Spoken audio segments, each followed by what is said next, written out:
Bien, vamos a ir a otro tema. Este miércoles, como les contábamos, se llevó a cabo el primer debate presidencial de cara a las elecciones de noviembre y los aspirantes a la moneda, los 5 que estuvieron presentes, tocaron temas de la contingencia. Hubo algunos cruces también y emplazamientos bien interesantes. Queremos conversar sobre este primer encuentro de los abanderados con el analista político de la Universidad Diego Portales, Claudio Fuentes. ¿Cómo estás, Claudio? Buenos días. Hola, buenos días. ¿Cómo estás? Gracias por conversar con nosotros. ¿Qué te pareció el debate, Claudio? Desde el punto de vista del formato, creo que fue un debate ágil, en general promovía o propiciaba la interacción entre las distintas candidaturas, lo que obviamente te va a llevar a más confrontación. Pero en general me pareció interesante, a lo mejor un poco más de contenido faltó, pero creo que fue un estándar mucho más ágil de lo que habíamos estado acostumbrados.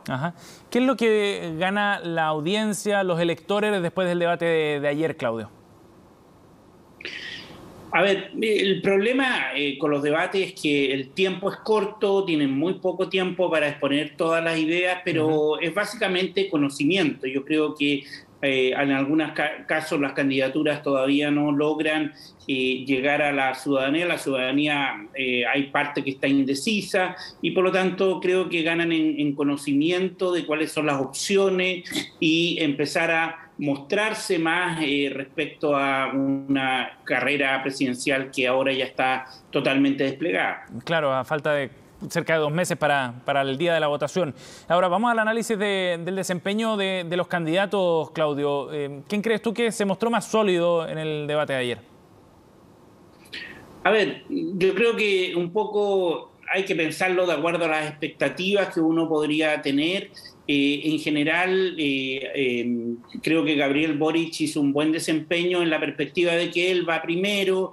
Se dio una estructura de debate bien clásica en donde el que va primero es el más atacado y mostró bastante templanza respecto de no entrar en un juego tan confrontacional y hablarle más hacia la audiencia, no caer en debates más pequeños y creo que eso lo cumplió.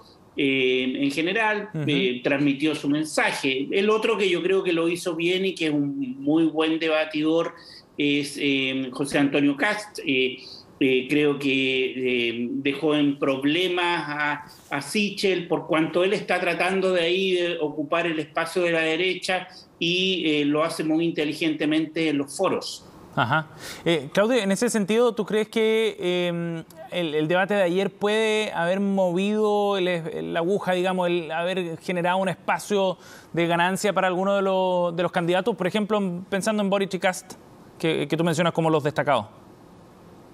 Eventualmente, yo creo que en general los debates, salvo que pasen situaciones muy extraordinarias de una gran catástrofe en términos de la performance, que yo creo que no pasó en el debate de anoche, si no pasa algo así muy trágico, en general tiene un efecto muy marginal en la posición de los electores. El grupo de indecisos eventualmente podría verse inclinado por uno u otro, pero los resultados siempre son bien marginales. Además que no tenemos mucho conocimiento empírico sobre de hacer un análisis con indecisos y cómo ellos podrían reaccionar post-debate. Claro. Si hay algún sector que podría estar cambiando de opinión es dentro de la derecha, entre Kast y Sichel. Creo que ahí hay un tema, y en el centro político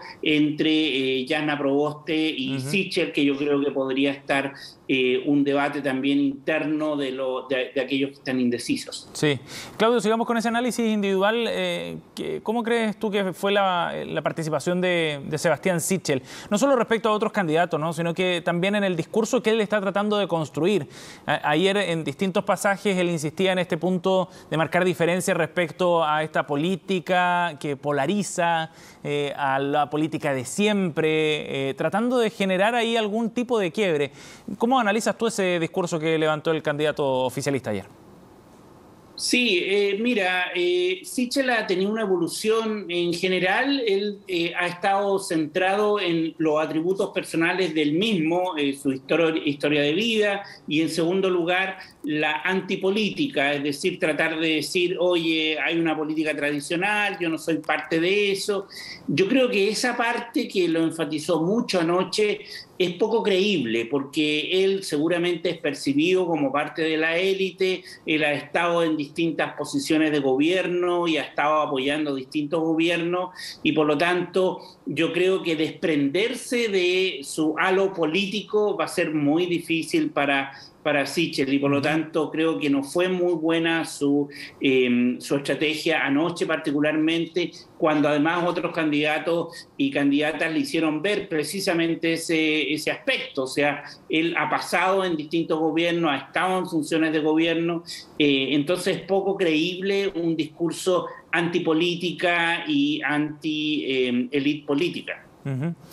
Ahora, sí lo logra diferenciar del resto, ¿no? Claro, un asunto la credibilidad del discurso, pero lo desmarca del resto de los candidatos en ese sentido, ¿o no?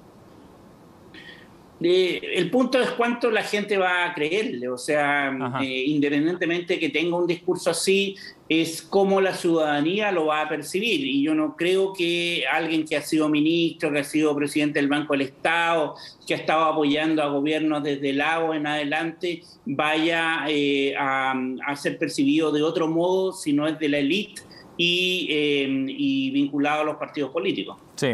Claudio, ¿y qué te pareció el desempeño de Jasna Proboste ayer? Aparecía también como una instancia bien importante para la candidata de la DC, pensando en que está más atrás en las encuestas, ¿no? ¿Cómo evalúas tú el desempeño de la senadora?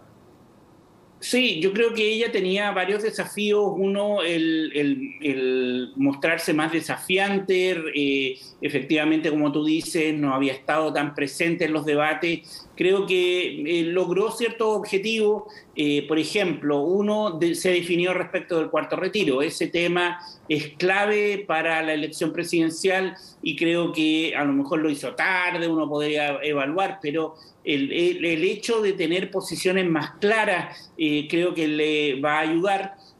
Por lo menos eso marca. Y en segundo lugar, el no tener miedo, o no tener miedo, sino que no inhibirse, eso sería la palabra, inhibirse de entrar en confrontaciones. Yo creo que ella lo hizo con el caso de Kast, particularmente respecto de la acusación constitucional en contra de ella, y creo que en eso también mostró cierto carácter. Por lo tanto, yo no creo que sea un mal desempeño. Creo que marcó ciertos puntos. Ahora la pregunta va a ser si eso le va a ayudar con lo que queda de la campaña. Claro, pero pareciera ser que es la que está más desafiada también a pasar a la ofensiva de alguna manera, ¿o no?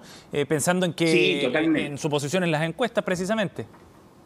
Totalmente, o sea, ella necesita una campaña en donde marque ciertos puntos, en donde al día siguiente de los debates se esté hablando de los temas que está proponiendo. A mí eso me falta un poco en los debates. En general, yo creo que las candidaturas no nos dejan con una propuesta concreta. Cierto. Que al día siguiente estemos hablando, por ejemplo, no sé, alguien que ponga un tema de agenda que al día siguiente se convierta en una discusión pública.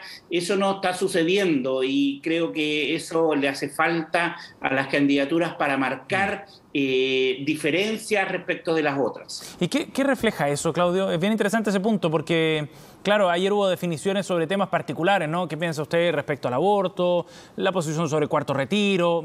Definiciones bien específicas, pero ¿qué nos dice sobre los proyectos políticos que intentan construir los candidatos? Sí, yo creo que efectivamente ahí hace falta entrar a responder algunos temas. A mí me hace falta, por ejemplo, el tema post-pandemia. ¿Qué va a pasar con la economía post-pandemia? Creo que ahí fue un tema que pudo haber tenido anoche la oportunidad alguno de marcar una agenda un poquito más fuerte respecto de ese tema, porque se trató el tema económico no se habló mucho de eso. En el tema gobernabilidad, por ejemplo, colocar el tema de las regiones y de las comunas. Yo creo que el tema de la gobernabilidad y la corrupción a nivel comunal es un tema clave para las próximas décadas. Tampoco se planteó. Entonces creo que no sé qué le estará faltando. A lo mejor es porque estamos en el precalentamiento, recién partimos la campaña, pero esta campaña va a requerir cierto arriesgarse a tomar ciertas posturas y a proponer algunas innovaciones que marquen diferencias entre las candidatas y candidatos. Bien, Claudio, gracias por conversar con nosotros esta mañana. Recién comienza la carrera, este es el punto de partida. Interesante en todo caso tener una interpretación, un termómetro de lo que ocurrió ayer. Gracias por el contacto. Gracias a ustedes. Chao.